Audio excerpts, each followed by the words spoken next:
सँगै अब लागौँ आजको राशिफलतर्फ। राशिफलको सुरुमा मेष राशि। मेष राशि हुने व्यक्तिहरूको लागि समय शुभ रहनेछ। धन आर्जनको विशेष अवसर पाइनेछ र मेहनतले लक्ष्यमा पुर्याउनेछ। पछिसम्म फाइदा हुने काम हात लाग्नेछ। श्रमको उचित मूल्याङ्कन हुनेछ। पढाइमा प्रगति हुनेछ। व्यापार, साझेदारी र सट्टापट्टामा पनि तपाईँलाई लाभ मिल्नेछ। दिगो योजना प्रारम्भ गर्ने समय रहेको छ।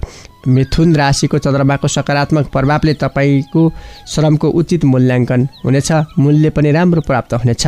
सञ्चित धनको उपयोगले लाभ दिलाउनेछ। प्रतीक्षा गरिएको काम बन्नेछ भने उठ्नुपर्ने रकम पनि आज हात लाग्नेछ। अब दोस्रो राशि वृष राशि। वृष राशि हुने व्यक्तिहरूका लागि समय तथा स्वास्थ्य राम्रो रहने छैन। विवादास्पद काममा अल्मलिनु पर्दा तपाईँले सोचेको काम रोकिन सक्छ। अवसरवादीहरूबाट सजग रहनुपर्नेछ। आफ्नै कमजोरीले चिन्ता बढाउन सक्छ। परिस्थिति अलि सङ्घर्षपूर्ण रहे पनि राम्रा काममा ध्यान दिनाले सफलता प्राप्त हुनेछ। बलजबस्ती गर्ने बानीले समस्या निम्तन सक्छ। त्यसतर्फ तपाईँ सतर्क हुनुहोला। अप्ठ्यारो पर्दा मान्यजन तथा अग्रजहरूले साथ नदिन सक्छन्। मिथुन राशिको चन्द्रमाको नकारात्मक प्रभावले आज तपाईँ जे काम गर्दै हुनुहुन्छ त्यसमा सतर्क भएर मात्रै गर्नुपर्नेछ। टाढाको यात्रामा पनि तपाईँले ध्यान दिनुपर्नेछ। अब तेस्रो राशि मिथुन राशि। मिथुन राशि हुने व्यक्तिहरूका लागि आज समय तथा स्वास्थ्य राम्रो रहनेछ। समयले राम्रै अवसर पनि दिलाउनेछ। चुनौतीहरू स्वत हट्नेछन् भने अवसर र सफलताले तपाईँलाई पछ्याउनेछ। टाढिएका शुभचिन्तकहरू नजिकैनाले प्रसन्नता मिल्नेछ। मिथुन राशिको अर्थात् आफ्नै राशिको चन्द्रमाको सकारात्मक प्रभाव तपाईँमाथि पर्ने भएकाले धार्मिक र सेवामूलक काममा सहभागी हुन पाइनेछ। आवश्यक पर्दा सहयोगीहरूको पनि साथ पाउनुहुनेछ। यसअघिका अभावहरू हट्नुका साथै दाम, नाम र इनाम प्राप्त गर्ने समय रहेको छ। सही समयको भरपुर उपयोग गर्नुहोला। आज तपाईँले नयाँ व्यवसायको थालनी गर्दा, धार्मिक कार्यमा लगानी गर्दा र शैक्षिक क्षेत्रबाट पनि तपाईँलाई राम्रै लाभ प्राप्त हुन सक्ने ग्रह गोचर परेको छ। आज महत्त्वपूर्ण कामको थालनी पनि गर्न सक्नुहुनेछ। अब चौथो राशि कर्कट राशि। कर्कट राशि हुने व्यक्तिहरूको लागि आज समय खराब रहनेछ। मिथुन राशिको चन्द्रमाको नकारात्मक प्रभाव कर्कट राशिमाथि पर्ने भएकाले आज व्यस्तता बढ्नेछ भने शरीरमा कमजोरी अनुभूति हुनेछ। गोप्य सूचना बाहिरिनाले काम दोहोऱ्याएर गर्नुपर्ने परिस्थिति पनि आउनेछ। तनावमा काम गर्ने बानीले समस्या निम्त्याउन सक्छ। त्यसतर्फ तपाईँले ध्यान दिनुपर्नेछ। आज खाने पिउने मामलामा पनि तपाईँले ध्यान दिनुहोला। समयमा गम्भीर बन्न नसक्दा व्यर्थमा दुःख पाउनुहुनेछ। स्वास्थ्यका लागि व्यायाम र आहार विहारमा निकै ध्यान पुर्याउनु परेछ। कामको चाप पनि बढ्ने देखिन्छ। आज सकभर तनाव नलिकन काम गर्दा राम्रो हुनेछ। आज पश्चिमतर्फको यात्रामा पनि तपाईँले ध्यान दिनुपर्नेछ। आज तपाईँले आर्थिक कारोबार, नयाँ व्यवसायको थालनी केही पनि नगर्दा राम्रो हुनेछ। अब पाँचौँ राशि सिंह राशि। सिंह राशि हुने व्यक्तिहरूका लागि समय शुभ रहनेछ। मिथुन राशिको चन्द्रमाको प्रभाव तपाईँमाथि अर्थात् सिंह राशिमाथि सकारात्मक पर्ने भएकाले गरेका कर्मले उचित प्रतिफल प्राप्त हुनेछ। विभिन्न उपहार पनि प्राप्त हुने दिन रहेको छ। सहयोगीहरूले राम्रो साथ दिनेछन्। रोकिएका काम बढ्ने र नयाँ काम सुरु गर्ने दिन पनि आज रहेको छ। उद्योग र व्यापारमा विशेष फाइदा हुनेछ। शत्रु र प्रतिस्पर्धीलाई सजिलै हराउन सक्नुहुनेछ। टाढाको यात्रामा सफलता मिल्नेछ। धार्मिक कार्यमा पनि तपाईँको मन जानेछ। कृषिमा कामको चाप र चौपायामा केही समस्या देखिए पनि तपाईँको मेहनतले प्रशस्त धन आर्जन हुने दिन आज रहेको छ। आज विशेष गरी कृषि कर्ममा तपाईँले लगानी गर्नुभएमा राम्रो हुनेछ। अब छैटौँ राशि कन्या राशि। कन्या राशि हुने व्यक्तिहरूका लागि समय मध्यम खालको रहनेछ। मिथुन राशिको चन्द्रमाको प्रभाव कन्या राशिमाथि मध्यम रहने भएकाले वचन पुर्याउन नसक्दा अरूले आलोचना गर्न सक्छन्। आफ्ना कमजोरीमाथि टिप्पणी हुन सक्छ। बोलीको गलत अर्थ लाग्न सक्छ, जसले गर्दा तपाईँका सहयोगीहरू टाढिन सक्छन्। आर्थिक अभावले काम रोकिने सम्भावना पनि रहन्छ। विगतको श्रमबाट भने लाभ नै मिल्नेछ। आक्षेप लगाउनेहरूले तपाईँलाई दुःख दिनेछन्।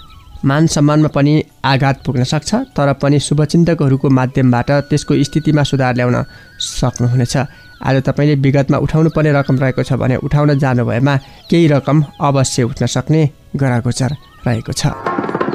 अब सातौँ राशि तुला राशि। तुला राशि हुने व्यक्तिहरूका लागि आज स्वास्थ्य राम्रो रहने छैन। नयाँ काममा हात हाल्न केही समय पर्खनु पर्नेछ। मिथुन राशिको चन्द्रमाको प्रभाव तुला राशिमाथि नकारात्मक पर्ने भएकाले काम बिग्रने भयले तपाईँलाई सताउनेछ। थोरै उपलब्धिमा चित्त बुझाउनु पर्ने परिस्थिति रहनेछ। अरूका काममा धेरै समय खर्चिनु पर्नेछ। विगतका समस्या फेरि बल्झिन सक्छन्। सानातिना काम र घरेलु समस्यामा अल्झनु पर्ने हुँदा महत्त्वपूर्ण कामहरू बिग्रनेछन्, छुट्नेछन्। बाध्यताले अल्मल्याउन सक्छ।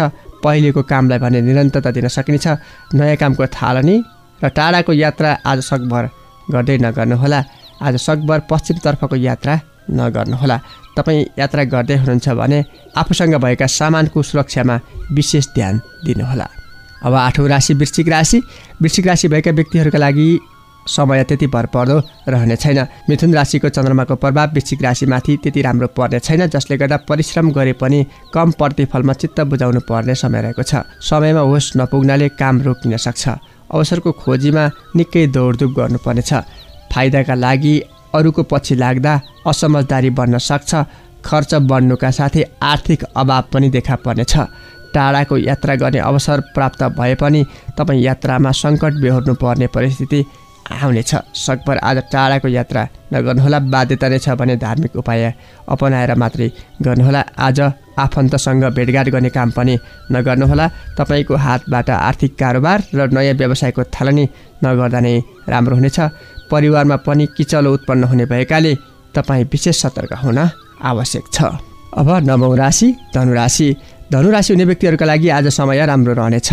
मिथुन राशिको चन्द्रमाको सकारात्मक प्रभाव धनुराशिमाथि पनि पर्ने भएकाले नोकरीमा पदोन्नति हुनेछ। प्रतिस्पर्धीहरूलाई हराउँदै अथवा पछि पार्दै अगाडि बढ्न सकिनेछ।